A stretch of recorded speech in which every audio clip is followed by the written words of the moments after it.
I've just baked this Latvian Klingeris celebration cake. If you want to know how to bake it, then watch the rest of this video. Welcome back, friends. Welcome back to the homestead in the kitchen. I have been working really hard over the last few weeks to master a recipe for the Latvian Klingeris. Up until only a few weeks ago, there weren't any really English video recipes on YouTube. I've only seen one come up in the last month, and now there's this one.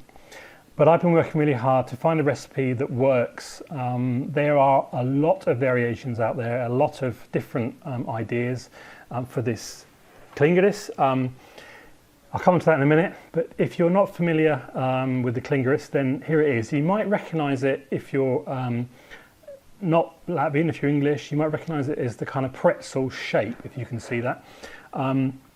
We translate Kilngeris as pretzel, and in the UK we think of a pretzel as a kind of the small, crunchy, kind of, what would you call it, bread snack that you perhaps have in Germany with beer. It's more of a hard thing with salt on top, not as a large kind of celebration cake like this. Latvians would either bake themselves or they'd more likely order from a bakery a Kilngeris if they were going to a party, some kind of celebration.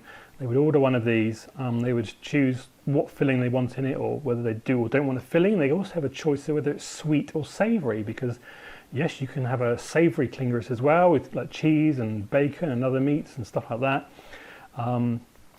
There are a lot of variations in the topping, so before you say I've never seen one with like this, I've tried to cover all bases really with this.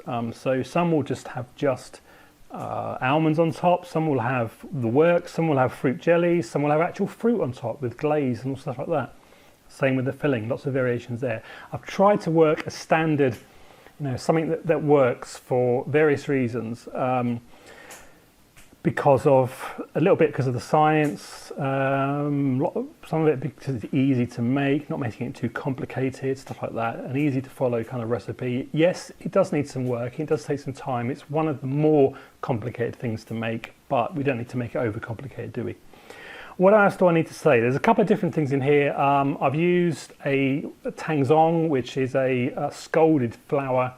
There's a reason for doing that, which I'll explain a bit later. I know it might not sound very Latvian. The reality is the scalded flour, the tangzong, which is Japanese, actually came from Europe originally. And I'll explain why we use it later on and why it's really effective. The other thing that's slightly different is that I cold prove this overnight. I think it makes a real difference to the quality of the dough.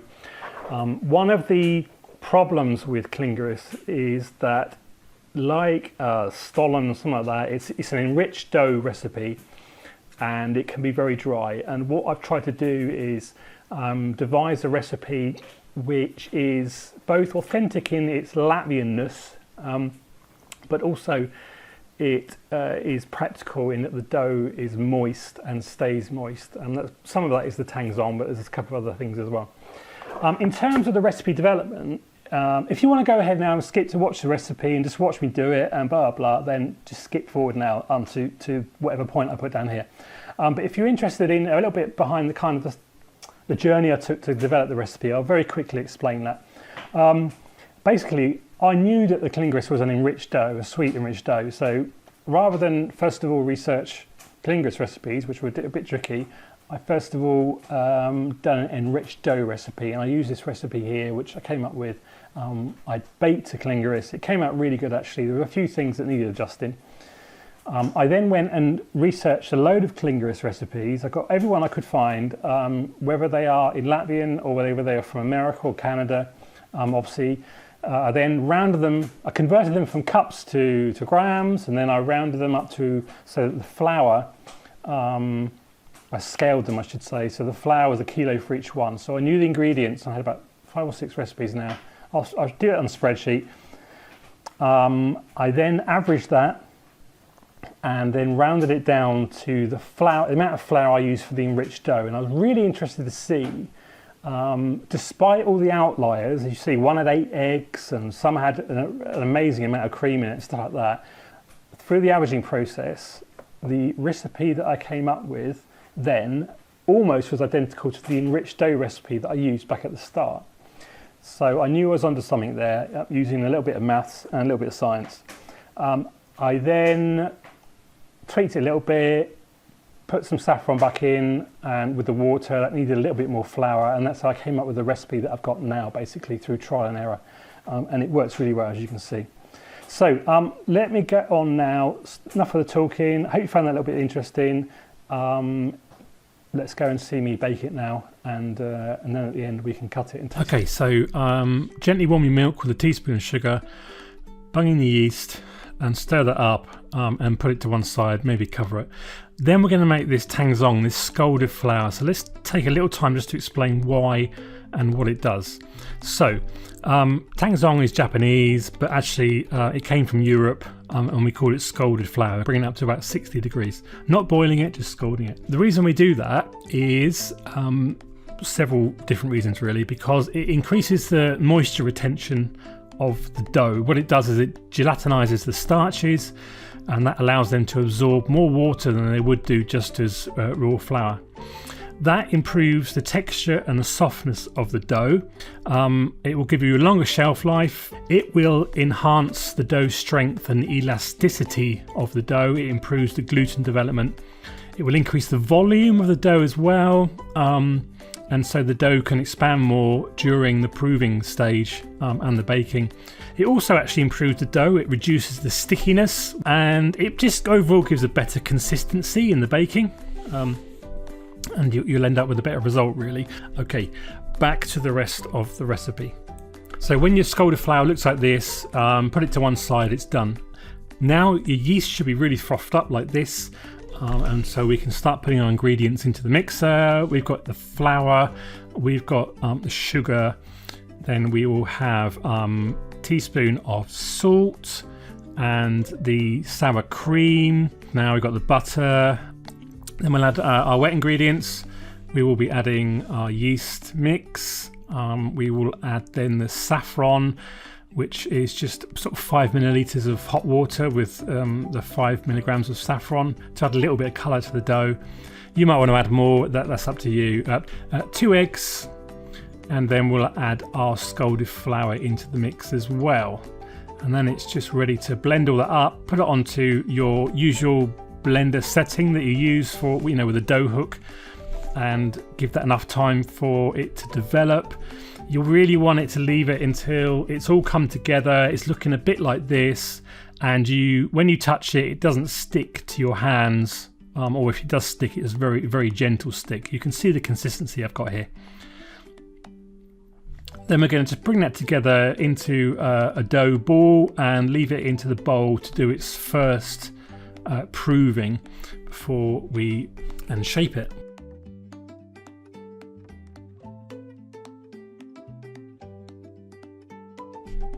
Now for our filling, we've got cranberries, dry raisins, candied peel of oranges, and a mix of sugar and cinnamon. So take your dough, which is now proven, and divide it into two, because we're going to be doing 2 strands, and then we're just going to roll it out. And take your time over this. It will take time for the dough to stretch out, and you can see I've done one already and got the length right roughly, and now I'm just showing you doing the second one. A little bit sped up here, but you can see, just try to get it all about the same thickness. It doesn't need to be exact. Just shape it there, and then we're going to flatten it with a rolling pin so that we've got a flat base to put our filling in. Again, try to keep the lengths and the widths roughly the same. It's not going to be perfect, and doesn't need to be perfect. Any imperfections kind of bake themselves out really later on, as you'll see. Now, as to the filling, it's completely up to you what you put in it, and it's completely up to you how much you put in it. Our family's not that big on dried fruit, so I won't put loads in, but I could easily double up on the amount of filling here. The key thing is try to avoid putting in moisture here, because if you put in things like jams, although it was going to give flavour and sweetness, it's going to put in a lot of liquid. And that liquid, when you bake it, will steam, and it will cause a large cavity to appear, and that will compress It won't make the bake any bigger, it will just simply compress the rest of the bake, and so the crumb is not going to be as good. Once I've put the dried fruit in here, I then do the sugar and cinnamon. Again, you could put a lot more in than I do if you want to, completely up to you. All sorts of dried fruits and things you can go in. There's also a kind of a cream that you can put in here as well, a baker's cream, which I've seen, which I might do as a separate video sometime. So, you know, it's really up to you how much you put in at this point. And then once you've done that, we're going to fold it over and pinch it to seal that in. You know, really give it a good pinch because it will open. I had a couple of problems with it opening, so I had to re-pinch it. And then what we'll do is, once it's all pinched and sealed, we just turn it over so that the seal is underneath, and then bring those two bits together, which will make it easier to braid. When we bring it to braid, you can see I've got a small problem there I'm dealing with. And then I just again roll it over onto so that the seal is underneath. Then we're going to braid it. Just bring the two bits together, and you want to braid it from the middle outwards. So you'll braid the first half like this, and then when the ends come together, just squeeze them together flat. They can be a little bit thinner here because that will be when you make the pretzel shape later. You'll see why. And then do the other half, and it should look pretty even. When you do that, the dough's quite forgiving now. It's nice and stretchy. Now, making the actual pretzel shape, I got the videoing wrong, as you can see, so I didn't get much of it, but you can see it's pretty simple. You bring them round together and bring the ends together in the middle and just flatten them out a little bit. You know, there's no rush here. You take your time over it. Make it the shape that you need for your baking pan. Just give a little bit of space for expansion, because it will not really double in size, but it will get probably another half again bigger. And then this is really important, this part, we're going to cold ferment it. So I made this in the afternoon, and I put it into a larder overnight, which is pretty cold. You could put it in the fridge. This is, again, there's a few reasons for this. This will allow the yeast will still ferment, it will still work, but at a very, very lesser rate. And this means it's really difficult to overproof the dough. The other thing is enriched doughs don't prove as well as normal doughs, and so they do take longer anyway. So this will also improve, again, flavour and consistency of the dough. So it's a really good way to improve the overall result with the dough, and also it takes a little bit of the stress out of it. Our lives are busy, we can't always spend all day baking, so what we can do is pause it here for up to about 24 hours. So for me, I did it in the evening, and then I have got the time to bake it the next day. But for you, maybe if you work, you could do this and shape it one evening, put it in the fridge or the larder, and then come home and bake it the next day, 24 hours later. Absolutely fine. I wouldn't do it more than 24 hours because we have got things like milk and whatever in here. This is the second really top tip that will make a big difference for your Klingeris. It's gonna really improve it, the end result. So back to the next day. I've taken the dough out now and left it to bring to room temperature, and I'll prove it for about half an hour before I bake it. In that time, I'm going to make a crumble mix for the topping, and that's this is the consistency you're looking for.